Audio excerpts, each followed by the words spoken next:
RaceWatch 12 with Cade Heidemann is brought to you by Builder Service. Welcome to this week's edition of RaceWatch 12, the first one under our new format. We have a lot in store for you today, including everything you need to know to be up to speed on the format for this weekend's Cookout Clash at Bowman Gray. Plus, most of the tracks around our area have released tentative schedules for the 2025 season. We'll go over those, and Parker Retzlaff joins the show later on to talk about how his 2024 went and what he hopes to accomplish in 2025. First, though, let's start off with everything you might have missed in the NASCAR offseason, starting off with the Cup Series. Last year in the fall, two NASCAR Cup Series teams filed an antitrust lawsuit against the sanctioning body, brought about when these teams considered the 2025 charter agreement to be unfair. They abstained from signing and filed the lawsuit, which is where we last left off before the offseason began. Since then, a lot has progressed. Far too much to go into detail here, but here's what you need to know. The lawsuit is still ongoing between 23XI and Front Row Motorsports versus NASCAR, with the 2025 season fast approaching and both teams having deals in progress to purchase one charter each from Stewart-Haas Racing on top of not signing the charter agreement. The court proceedings had to take a detour for the remainder of last year to address whether or not 23XI and FRM could run the 2025 season as charter teams and be allowed to purchase the SHR charters, or if they would be required to run as open teams. On December 23rd, Judge Kenneth Bell ruled in favor of 23XI and FRM. They would both be allowed to run the season as if they were chartered teams, while also being allowed to purchase the Stewart-Haas charters. NASCAR is set to appeal this decision on May 15th, but the appeal will not overturn the team's guaranteed starting spots, rather overturn the requirement to pay the teams money associated with having the charters, as they technically don't possess them. Until then, though, 23XI and FRM will run as chartered three-car teams, and with that, the team had some big announcements regarding their driver lineup. For 23XI, Bubba Wallace and Tyler Reddick would both return to their seats in the 23 and 45. But 2025 will also bring the addition of the 35 Toyota Camry, fielded for Riley Herbst. Herbst has had fairly quiet but consistent seasons, running the past 4 in the Stewart-Haas Xfinity team. In his 4th year of full-time Xfinity racing, he secured his first win, absolutely annihilating the field at Las Vegas. Then last year, he secured 2 more, one at the Indy Oval and his 3rd at the Phoenix season finale, putting on an excellent show and ending the Stewart-Haas team on a high note. Herbst is no stranger to a Cup car either, having run 4 races in each of the past 2 years, taking 9th at the 2023 Fall Talladega and 10th at the 2023 Daytona 500. His only 2 non-superspeedway starts have resulted in placements within the mid-30s, but now with race-winning equipment under him, there's no telling how far Herbst could go in a full-time ride this season. Even though 2 of the Stewart-Haas charters had some turmoil in their purchasing, the 3rd charter purchase was very straightforward. Trackhouse acquired the charter to accommodate one of their signed drivers that had all been waiting for an opportunity to drive in the Cup Series. The problem was they had 3 drivers all without a Cup ride to call their own, and with Ross Chastain and Daniel Suarez signing extensions to their contracts, the team's load had to be lightened. Zane Smith had signed on with the team in September of 2023 on the basis that he would be racing in a Trackhouse car come 2025. But his subpar performance in the 3rd Spire car throughout 2024 created a change of plans. On August 23, 2024, Smith was released from his contract. Then the very next day, it was announced that Shane Van Gisbergen would be called up to Sundays driving the number 88 for Trackhouse in 2025. The decision likely hot off his stellar performance in the Xfinity Series, where his playoff campaign ended at the round of 12 with 3 wins to his credit in his rookie year.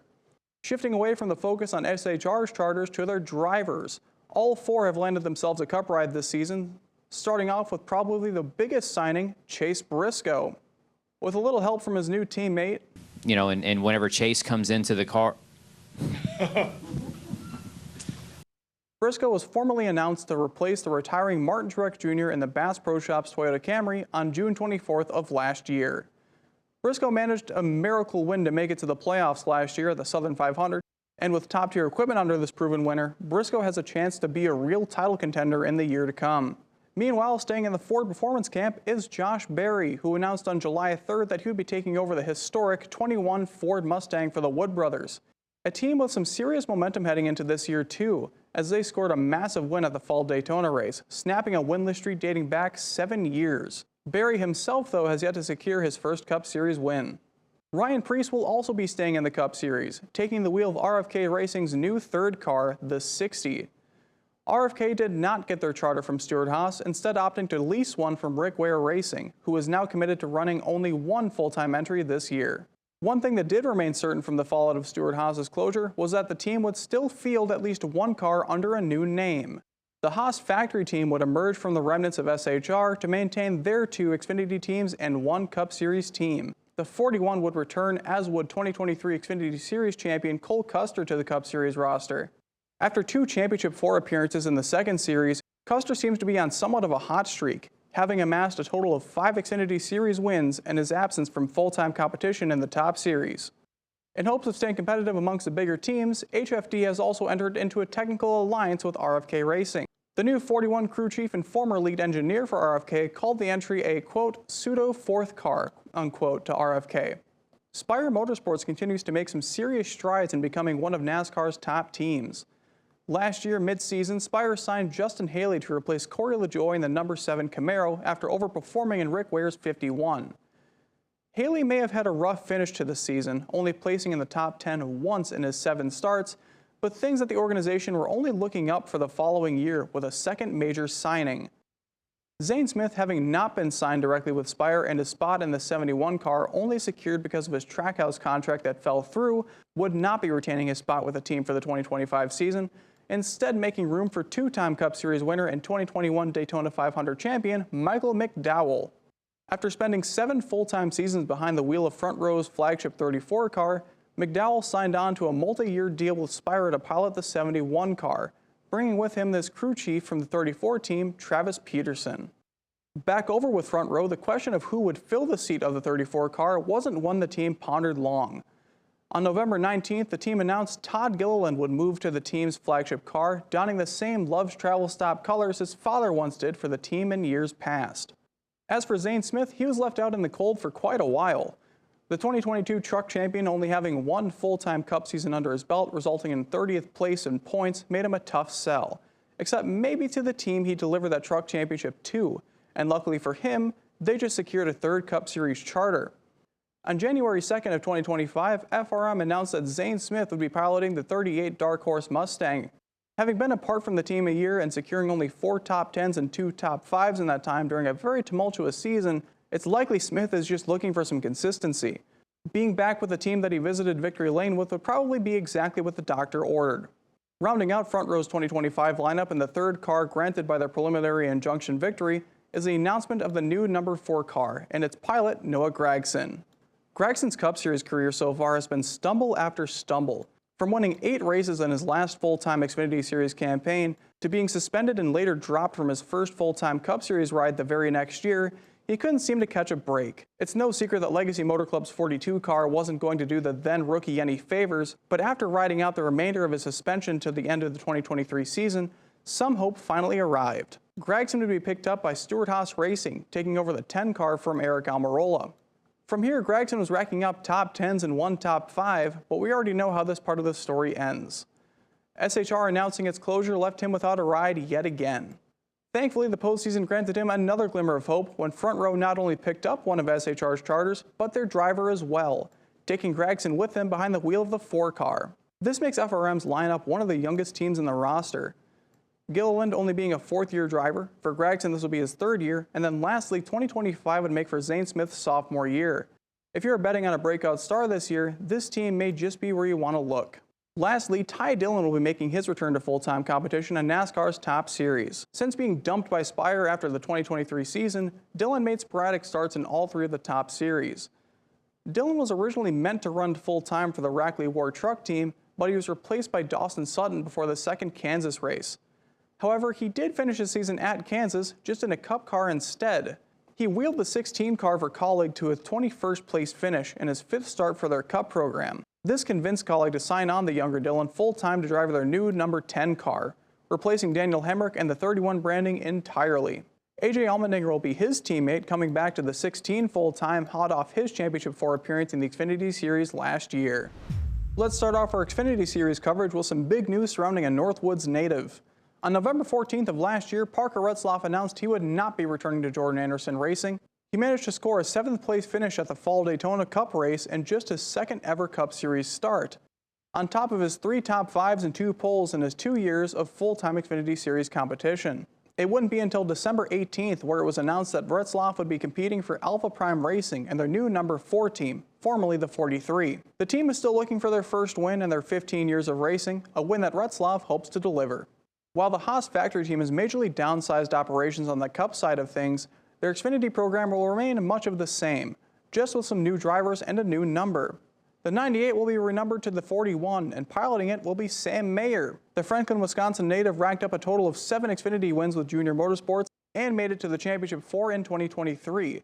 His most recent win coming at the Charlotte Roval, which he has won 2 years in a row. So why not keep a good thing going? Well, Mayer says he wants a change of pace. His end goal is to make it to the Cup Series, where he has yet to make a single start, and he says he wants to be ready for it. The 00 car will remain the 00, with Sheldon Creed being its driver.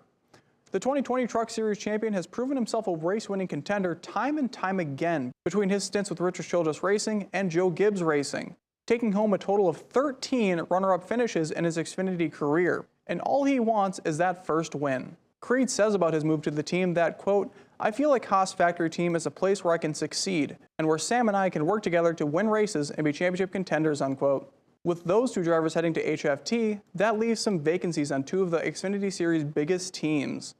Let's start with Junior Motorsports. They will be retaining half of their roster from last year. Defending Xfinity Series champion Justin Allgaier will be staying in the 7, and Sammy Smith will be staying in the 8. But that 8 car has a whole new look. Dale Jr. finally got the rights to run the Dale Earnhardt Incorporated font on his cars, debuting the font on a familiar sponsor at his late model race in Florence last year. With the return of the Bud 8 comes the return of the DEI 8 in its entirety, with Sammy Smith getting to continue its legacy. Joining them this year, first replacing Sam Mayer in the 1 car, is Carson Guapel. The 2-time Cars Tour champion made 9 starts for JRM last year in the 88, bringing home 3 top 5 finishes, and he hopes to get his first win in the 2nd series in 2025. Then driving the 88 full-time will be Connor Zeilich as a development driver for Trackhouse. Zeilich set the NASCAR world on fire in the lower series last year, taking 7 ARCA wins for Pinnacle Racing. But his most impressive accomplishment last year was him winning his Xfinity debut at Watkins Glen in very dominant fashion. Rounding out this year's JRM lineup is the fate of the number 9 Camaro. With Brandon Jones heading back to Joe Gibbs, the 9 car will take on the same role the 88 had last year, as an open car. So far, the only drivers announced come from Trackhouse, with Shane Van Gisbergen and Ross Chastain splitting 9 races between them. Moving on to a former Cup Series driver finding a new ride in the Xfinity Series, Harrison Burton, after 3 years with the Wood Brothers, has landed his next seat with AM Racing in their number 25. AM showed some promise in 2023 with Brett Moffitt at the helm, scoring 9 top 10s in their first Xfinity Series campaign, but seemed to hit a major bump in the road with Haley Deegan in 2024. Who only managed 4 finishes within the top 20. After releasing her from her contract before the Chicago Street Course, 6 different drivers piloted the 15 to close out the season, with Joey Logano reeling in 2 top 10s at Chicago and Watkins Glen, proving the car still had what it took to be competitive. Harrison hopes to bring it all together in 2025. He's got 4 career Xfinity Series wins to his name, and with his miracle win at the Fall Daytona Cup race last year, it's clear you can never count him out. That's all the time we have for the NASCAR off-season coverage. We will pick up where we left on that next week. But coming up, the short tracks up here in our very own Northwoods have released their schedules for the 2025 season. We'll be right back with all their hopeful opening days. All this talk of NASCAR probably has you wondering when's the next time you can head to your local short track. And unless snowmobile racing is your speed, you'll be waiting a little while. Until then, though, it couldn't hurt to get your calendars marked for the events you want to attend. So allow me to help you out. Here's some 2025 short track schedules from around our area. Eagle River Speedway is looking to host their opening day on May 24th, advertising Veteran Appreciation Night and a fundraiser for Wounded Warriors, on top of their weekly classes. The class being hosted this year at the Speedway includes 600 micro sprints, 300 junior sprints, street stocks, IMCA stock cars, B mods, and ERS late models. They are also announcing that the Pure Stock Division will make a return to the schedule on their second date of the year on June 10th, pending a high enough car count. To run Pure Stocks as their own division, they require at least 8 cars. All dates listed here are emphasized as tentative and are subject to change. Golden Sand Speedway in Plover anticipates their opening day to be April 25th, kicking off the year with their Spring Enduro race, followed the very next day with the Spring Eve of Destruction. 2 weeks from then marks their 58th season opener, with all the action you've come to expect from them, including super late models, pure stocks, 4-cylinder stocks, and modifieds, as well as 6 cylinders. Their schedule also includes the Midwest Truck Series on May 26 for the Trickle 99, as well as the Pro Late Model and Super Late Model Championship races in August. TNT Speedway in Three Lakes has set their opening day for June 7th, hosting the Dairyland Vintage Series. They will be making 3 appearances throughout the season. The very next week, they will host late models. July 5th, there will be a 4-cylinder special. Then August 2nd is the Jake Mullins Memorial Street Stock Special. On August 16th, Dairyland Vintage returns alongside the Milwaukee Stock Car Vintage Series. All their regular classes include 4-cylinders, street stocks, pure stocks, and B mods. Marshfield Motor Speedway is kicking off their season on April 12th, starting with a literal bang, hosting the Eve of Destruction. 3 weeks from then will mark their second event, hosting most of the regular divisions, consisting of super late models, pure stocks, legends, 6-cylinders, extreme 4s, and bandits. Coming up, we'll be joined by a NASCAR Xfinity Series driver from right here in the Northwoods of Wisconsin. My interview with Parker Retzlaff discussing everything about his upcoming 2025 season with Alpha Prime Racing is next. NASCAR drivers hailing from Wisconsin are certainly not unheard of, but a lot of drivers whose names you may have seen, such as Sam Mayer or Matt Kenseth, come from the southern half of the Badger State. Today, I'm joined by a different NASCAR driver making waves, and he comes directly from right here in the Northwoods of Wisconsin, specifically Rhinelander. Joining me now is a driver of the newly renumbered 4-car for Alpha Prime Racing, Parker Retzlaff. Parker, how are you today? I'm good. How are you? I'm very well. So I have a few questions for you. 2025 will make for your 3rd full-time Xfinity Series campaign, but this will be the first of those 3 without the 31 on your door. How would you say you've been adjusting to being at Alpha Prime Racing? Yeah, I mean, I think the change is a little different since I spent the last 2 years. Driving the 31, I think just, change in general can be a little bit hard, but especially when you start to learn so many new people in this world of just a whole new team, a whole new, kind of everything when you switch teams. So it's been a little bit of a change, but it seems like it's been a pretty good change so far. So we're excited to get to Daytona and, start our season off good and hopefully have a good year. Happy to hear that. So is there anything you can share about how the deal with Alpha Prime came together? Yeah, I mean, it was just kind of talking to Tommy, and I talked to Caesar during the year, kind of knew that I wanted to make a change from where I was at and what I was doing. So we kind of started exploring options and talking to, Funkaway and everyone who was involved in my, my career. And we just, figured out where the best option was for me. And we made that move. You made your name known last season with your standout performance behind the wheel of the Beard Motorsports 62, where you secured your first top 10 out of 2 Cup Series starts. Are there any plans coming together for a 3rd start? I don't know. I mean, I think that we all, as a child, my dream is to race Cup full time. So I would love to say that I have a bunch of stuff planned for the Cup Series this year, but right now I have nothing done. But I'm, working on it. I would love to go back and do more Cup racing this year and, start to work into that, series more. But I'm mainly focused on Xfinity this year and trying to just make sure I have a better year than the little bit of a bad luck year we had last year. So I need to make sure that we continue to get better on that side and, have another good year. Speaking of Daytona, your stats at that track have been nothing short of impressive, with your previously mentioned 7th place finish at last year's Coke Zero Sugar 400 and both of your starts in the Xfinity season opener resulting in your only top 5s. It's statistically your best track, but is it your favorite track to run on the Xfinity Series schedule? No, I mean, it's just, it's kind of a wild place because everything can be going great and then it's, it's going very bad very quickly. So there's a lot of, energy and stuff that moves very quickly there. That makes it a little bit harder to race at, but it's kind of all luck and trying to put yourself in the right spot during those end of those races.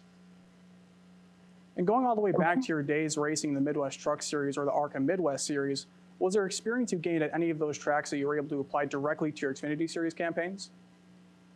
I mean, I wouldn't necessarily say. It's just kind of the Xfinity and the NASCAR touring schedules gets a little bit harder because you're not going to the same place, every week.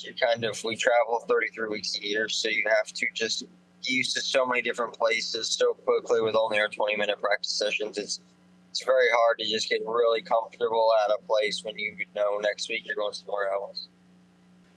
So what's a track on this year's schedule that you want to improve upon? Yeah, I mean, I think I said road course racing is something I was going to improve on. In 2023, I struggled really bad at it. Just, it being my first time ever doing it, it kind of made it very difficult. So I think that this year in 24 was a big, improvement from 23, but I also still feel like I want to get better at it. And I feel like it can be such a, kind of driver's track or a big change, saying some people struggle a lot more road course racing. And I want to make sure that I can run good when we go to those places. I feel like you can gain a lot of points and valuable points when you go to those places if you are actually good at road course racing. Alrighty. And you had some very strong runs in 2024, leading 50 laps and securing 2 poles. What would you say your goals are for the 2025 Xfinity season?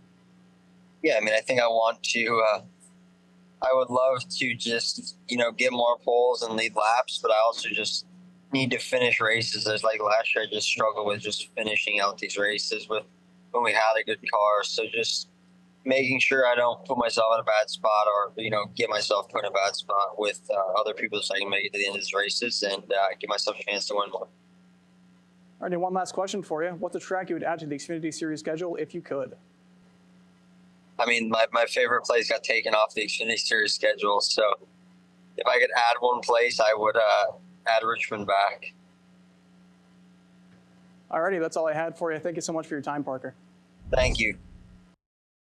Let's take a look at what you can look forward to in this week in racing.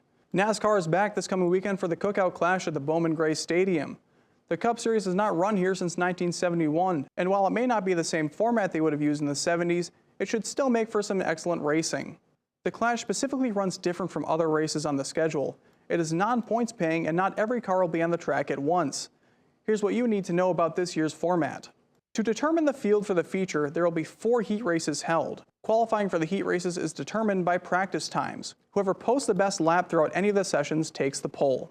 Whoever is the fastest will start from the pole in Heat 1. Second place gets the pole in Heat 2, etc. The heat races are all 25 laps, and the top 5 finishers in each of the heats will advance to the feature. Drivers who do not advance from the heats will have one more shot at it in the last chance qualifier. The LCQ is a 75-lap race where only the top 2 finishers of the checkered flag will advance to the feature. The 23rd and final starting position would then go to the driver who finished highest in points for the 2024 season that had not yet already qualified for the feature. Then finally, the feature race. It'll be 200 laps around the Madhouse, with the only rule being the race has to finish under green. NASCAR overtime is not a factor for anything before the feature, and overtime within the feature will likely closely resemble a green-white checkered from years past. Before we go, here's a brief look at some drivers to watch this coming weekend. All the NASCAR regulars for the Clash this year will be joined by 2 veterans of Bowman Gray Stadium looking to shake things up and defend their home turf. Team Amerivet, formerly the Money Team, will be returning this year with Burt Myers behind the wheel of the number 50 Chevrolet. He's a force to be reckoned with in the modified division at the Madhouse, winning 12 total track championships spanning from 1999 all the way up until last year, currently being their defending champion. Rick Ware Racing, not to be outdone, secured Tim Brown to wheel a 15 car around the track. Brown is probably one of the very few who can go head-to-head with someone like Myers, as he also has 12 track championships to his credit, his most recent being in 2022.